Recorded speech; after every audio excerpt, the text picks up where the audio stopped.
আসসালামু আলাইকুম সম্মানিত দর্শক শ্রোতা। ভাবতে খুবই ভালো লাগে যে বাংলাদেশ ইসলামিক দেশ হবে। এরকম একটা কথা এখন শোনা যাচ্ছে। বাজারে এরকম একটা কথা প্রচলিত হয়ে গেছে। বাংলাদেশ ইসলামিক দেশ হয়ে যাবে, ইসলামপন্থীরা ক্ষমতায় আসবে। খুবই ভালো লাগে আমাকে। একজন গর্বিত মুসলমান হিসেবে আমি এটা খুবই আনন্দ পাই কথাটায়। তবে এই যে ইসলামিক দেশটা হয়ে যাবে এরকম কথা শোনা যাচ্ছে, মানুষ বলতেছে, যদি ইসলামিক দেশ হয় তাহলে কি হবে? মাইকে মাইকে চারিদিকে শুধু আজান শুনবো, কোরআনের বাণী শুনবো, ঘরে ঘরে কোরআন তেলাওয়াত হবে, সুদ ঘুষ দুর্নীতি বন্ধ হবে, দুর্নীতিবাজরা শাস্তি পাবে, সুদখোর তারা শাস্তি পাবে, গান বাজনা বন্ধ হয়ে যাবে, মা বোনেরা পর্দাপর্শীদের সাথে চলবে, রাস্তাঘাটে মানুষ মহিলা পুরুষ চলবে নিরাপত্তার সাথে। মানে ভাবতেই ভালো লাগে কত সুন্দর একটি দেশ হবে যদি ইসলামিক দেশ হয়, পরিপূর্ণভাবে যদি ইসলামিক শরিয়া অনুযায়ী দেশটা চলে, তাহলে ভাবতে তো খুবই ভালো লাগে। এই আশায় তো বুক বেঁধে আছে সমস্ত মুসলমান। এক কথায় আমরা ইসলামিক দেশ চাই। এখন আসেন, কারা ইসলামিক দেশ চায় একটু আমরা খুঁজে দেখি। বাংলাদেশ 92.8% মুসলমানের দেশ।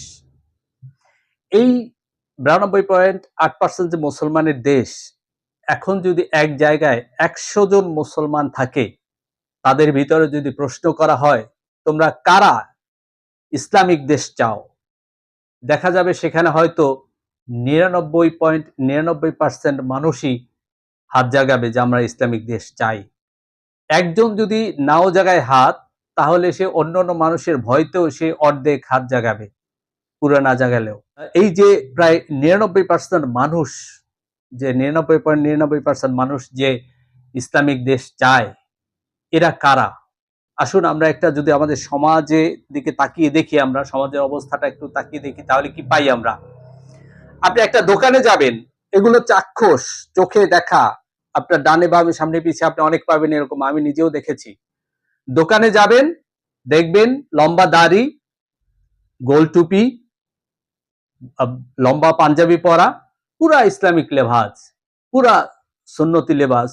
সে তার পাল্লাটা বিসমিল্লাহ বলে ধরবে, সে তার পণ্যটা বিসমিল্লাহ বলে পাল্লায় দিবে, দিয়ে সে জেনে শুনে বুঝে মাপে কম দিবে। এরকম ভুরি ভুরি আছে। কয়েকদিন আগে একটা ভিডিও ভাইরাল হয়েছিল, একটা ভূমি অফিসের এক ভদ্রলোক, লম্বা দাড়ি, লম্বা পাঞ্জাবি, মাথায় টুপি, কিন্তু সে ঘুষ নিচ্ছে, ঘুষ নিয়ে আবার গুনে পকেটে সুন্দর রেখে দিলেন। তিনি হয়তো বিসমিল্লাহ বলে এই টাকাটা নিয়েছিলেন। এরকমের আমাদের সমাজে অহরহ আছে। জমির আলে বসে সে হয়তো পশ্চিম দিক ফিরে জমিতে নামাজ পড়তেছেন, নামাজ পড়ে সে হয়তো হাল চষতেছেন এবং আরেকজনের জমির ভিতরে সে খুঁচিয়ে নিয়ে যাচ্ছেন। এরকম যদি এক এক করে বলি, অনেক আছে। সমস্ত সেক্টরে সমস্ত জায়গায় এরকম লোকগুলো আছে, এবং তাদেরকে যদি জিজ্ঞেস করেন যে তুমি কি ইসলামিক দেশ চাও, তিনি এক কথায় বলবেন আমরা ইসলামিক দেশ চাই। একজন মিথ্যুকেরও যদি বলেন তুমি ইসলামিক দেশ চাও, সে বলবে হ্যাঁ আমি এক কথা ইসলামিক দেশ চাই। একজন সুদখোরে বললে সেও বলবে এটা, একজন ঘুষখোরে বললে সেও বলবে আমি ইসলামিক দেশ চাই, একজন চগলখোরে বললে সেও বলবে আমি ইসলামিক দেশ চাই, একজন গীবতকারীকে বললে সেও বলবে আমি ইসলামিক দেশ চাই। সবাই কিন্তু ইসলামিক দেশ চায়, কিন্তু কেউ ইসলামের আইন, রুল বা শরিয়া কোনো কিছু তারা ফলো করে না বা মেনে চলে না, কিন্তু সে কিন্তু ইসলামিক আইন চায়। তাহলে তার যে এই চাওয়া, তার যে চাওয়া আর তার যে মনের অবস্থা, এই দুইটা কি এক? মোটেই না। তার চাওয়া অর্থাৎ তার যে নিয়ত আর যে মনের অবস্থা, মুখ আর মন দুইটা সম্পূর্ণ আলাদা। এখন ইন্নামাল আমানু বিন্নিয়াত, মানুষের যা কিছু হয় নিয়তে বরকতে হয়। তাহলে তার যে এই চাওয়াটা, তার যে নিয়ত, এটাই তো গরমিল। তাহলে কি এটা কোনোদিন বাস্তবায়িত হবে? নিয়তে যদি গরমিল থাকে, ফাঁকফোকর থাকে, তাহলে কি কোনোদিন বাস্তবায়িত হয়? সেটা কোনোদিন হয় না। তদ্রূপ এখন আসেন আমরা দেখি যে রাজনৈতিক দলগুলোর মধ্যে কারা কারা ইসলামিক দেশ চায়।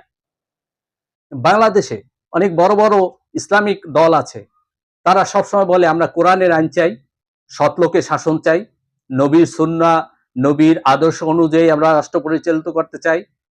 এইরকম কথা তারা সবসময় বলে, মানুষের কাছে প্রচার করে। এখন আপনি ইসলামিক আইন চান, এর মানে কি?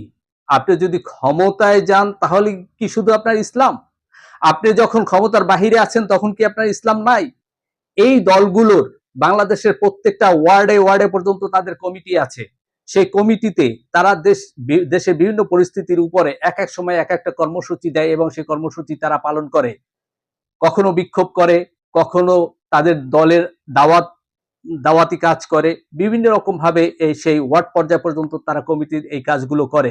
কিন্তু আপনারা কি কখনো দেখেছেন যে তারা কোনো কেন্দ্রীয়ভাবে কোনো দল, ইসলামিক দলগুলো কেউ কেন্দ্রীয়ভাবে কখনো কি বলেছে যে হ্যাঁ তোমরা আগামী এক সপ্তাহ তোমরা মানুষের কাছে কাছে যাবে, মানুষের দ্বারে দ্বারে গিয়ে বলবে তোমরা নামাজ পড়ো, নামাজ কায়েম করো? এ কথা কখনো দেখেছেন? এ কথা কোনোদিন বলে নাই। কোনোদিন কি দেখেছেন যে তারা বলছে যে তোমরা সুদ খেও না? একটা কর্মসূচি দিছে যে হ্যাঁ আগামী মাসে প্রথম সপ্তাহে পুরাটা সপ্তাহ আমরা প্রচার করব সুদের বিরুদ্ধে, আগামী সপ্তাহের প্রথম সপ্তাহে আমরা প্রচার করব ঘুষের বিরুদ্ধে, আগামী সপ্তাহে আমরা প্রচার করব যে তোমরা দুর্নীতি করো না, দুর্নীতির বিরুদ্ধে, কিংবা চগলখড়ির বিরুদ্ধে, কিংবা গীবতের বিরুদ্ধে, কিংবা মিথ্যার বিরুদ্ধে, কিংবা অসতের বিরুদ্ধে? কখনো কি আপনারা দেখেছেন কোন রাজনৈতিক দল এগুলো প্রচার করেছে? তাহলে এগুলো কি ইসলামের অংশ নয়?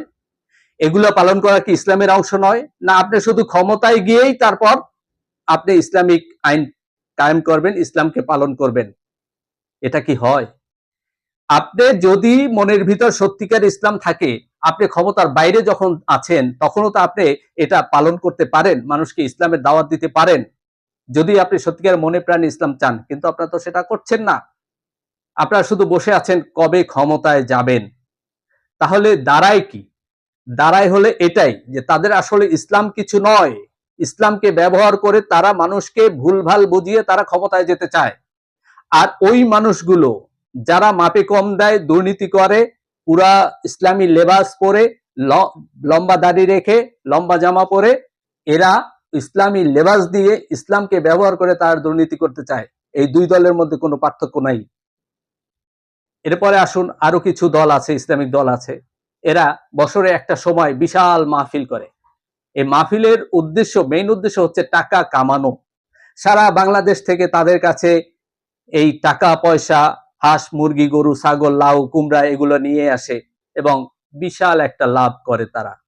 কিন্তু সারা বছরে কি দেখছেন তারা বিনা পয়সায় বা মানুষের কাছে এরকম দাওয়াত দিচ্ছে তার দলের পক্ষ থেকে যে তোমরা নামাজ পড়ো, তোমরা রোজা রাখো, তোমরা ঘুষ খেও না, দুর্নীতি করো না, সুদ খেও না, তোমরা ধর্ষণ করো না? এরকম কোনো নির্দিষ্ট কিছুর উপরে তারা কি কোনো কর্মসূচি পালন করেছে? না, করে নাই। তাহলে তারাও কিন্তু ইসলামিক দেশ চায়, আর ওই মানুষগুলো ইসলামিক দেশ চায়। তাহলে এই ইসলামিক দেশ কি আসলে হওয়া সম্ভব? কোনোদিন হবে? আগে যদি আমরা ইসলামিক দেশ চাই, আগে আমাকে প্রকৃত মুসলমান হতে হবে, সকল ধরনের অপকর্ম থেকে, ইসলাম বিরোধী সকল ধরনের কাজ থেকে আগে আমার নিজেকে পরিবর্তন করতে হবে। আমি যদি নিজে পরিবর্তন হই তাহলে আস্তে আস্তে আমার সমাজ পরিবর্তন হবে, আমার পরিবার পরিবর্তন হবে, আমার সমাজ পরিবর্তন হবে, আমার রাষ্ট্র পরিবর্তন হবে। তাহলেই গিয়ে প্রকৃত ইসলামিক আইন বা ইসলামিক শাসন বা ইসলামের যে প্রকৃত স্বাদ সেইটা আমরা পাবো। কিন্তু আমরা সকল ধরনের অপকর্ম করব আর মুখে মুখে ইসলামিক দেশ যাব, সেটা হতে পারে না। এখন যদি আপনাকে অন্য ধর্মের কেউ এসে বলে যে হ্যাঁ তুমি ইসলামিক দল, ইসলামিক দেশ কায়েম করো, আমরা তোমাকে সহযোগিতা করব, তার ভিতরে অবশ্যই বুঝতে হবে এর ভিতরে কোনো না কোনো একটা উদ্দেশ্য আছে। ঠিক একই রকম আমরা দেখেছিলাম কিছু বছর আগে মধ্যপ্রাচ্যে যে খেলাফত তারা চালু করবে, একটা বাহিনী তৈরি করে পুরা গরম করে ফেলেছিল, যুদ্ধ করেছিল, গৃহযুদ্ধ লেগেছিল এবং তারা পুরা সমস্ত দেশ দখল করলো। তারপরই কোনো না কোনো দেশ গিয়ে তাদের সকলকেই শেষ করে দিল। অর্থাৎ মুসলমানের ভিতরে যত মেধাবী, যত শিক্ষিত সাহসী ছিল সব শেষ করে ফেলছে, মুসলমান দেশগুলোর অর্থনীতি শেষ করে ফেলছে। পরিশেষে ফলাফলটা কি হলো? মধ্যপ্রাচ্যে 27টা অন্য দেশের ঘাঁটি এসে দাঁড়ালো এবং মুসলমান যতটুকু স্বাধীন ছিল তাও হারিয়ে গেল মুসলমানের স্বাধীনতা। এবং এখন আমরা সোশ্যাল মিডিয়ায় দেখি, ফেসবুকে, ইউটিউবে আরব দেশগুলোতে ল্যাংটা হয়েও মানুষ হাঁটে। তো এখন বাংলাদেশে যদি কেউ এরকম ইসলামিক দেশ তৈরি করব এই এই স্লোগানে সব লাফিয়ে পড়ে, তার রেজাল্টটা কি হতে পারে একটুবার ভেবে দেখবেন, বুঝে দেখবেন। যদি ইসলামিক দেশ করা এতই সহজ হতো তাহলে এরদোগান তুরস্কে তিনি ইসলামিক দেশ ঘোষণা করতেন। যদি ইসলামিক দেশ করা এত সহজ হতো তাহলে পাকিস্তানে তারাও ইসলামিক দেশ ঘোষণা করতেন। যদি ইসলামিক দেশ করা এত সহজ হতো তাহলে মিশরে যারা আরবিতে কথা বলে, যাদের ভাষাই আরবি, তারাও ইসলামিক দেশ ঘোষণা করতেন। সারা পৃথিবীতে 57টা মুসলিম দেশ আছে। কয়টা দেশে কোরআনের আইন আছে? কয়টা দেশ ইসলামিক নিয়ম অনুযায়ী চলে, ইসলামিক আইন অনুযায়ী চলে? নামে মাত্র এক সৌদি আরব আছে, তাও এখন পরিপূর্ণভাবে পারে না, তারাও ওখান থেকে সরে যাচ্ছে। তাহলে বুঝতে হবে যে মুসলমানের মেইন শক্তিটাই হচ্ছে সৌদি আরব বা মিডল ইস্ট। সেখানে মেইন অর্থনীতির ঘাঁটি মুসলমানের শক্তিশালী ছিল, ওখানে সেখানেই 27টা ঘাঁটি। তো মুসলমান কোথায় মাথা তুলে দাঁড়াবে, কোথায় তার স্বাধীনভাবে কাজ করবে, এটা একটু ভেবে দেখবেন, চিন্তা করে দেখবেন। তাই হুজুগে না লাফিয়ে আসুন আমরা প্রকৃতভাবে মনে প্রাণে ইসলামকে ফলো করি, ইসলামকে অনুসরণ করি। আমরা ইসলামের আইন কানুন, নিয়ম কানুন সবকিছু মেনে চলি, নামাজ, রোজা, হজ, যাকাত সব পালন করি এবং সাথে সাথে আমরা দেশপ্রেমিক হই, দেশের দিকে তাকাই, দেশের স্বাধীনতার সার্বভৌমত্বের দিকে তাকাই, দেশের সম্পদের দিকে তাকাই, দেশটাকে সুরক্ষা করি, একটা জাতীয় ঐক্য তৈরি করি। কে পাকিস্তানি, কে ইন্ডিয়ান, ওগুলো বাদ দেন। আপনারা প্রকৃতপক্ষে বাংলাদেশি হই, বাংলাদেশের পক্ষে কাজ করি এবং মুসলমানের পক্ষে কাজ করি, প্রকৃত মুসলমান হই। আসসালামু আলাইকুম ওয়া রাহমাতুল্লাহ।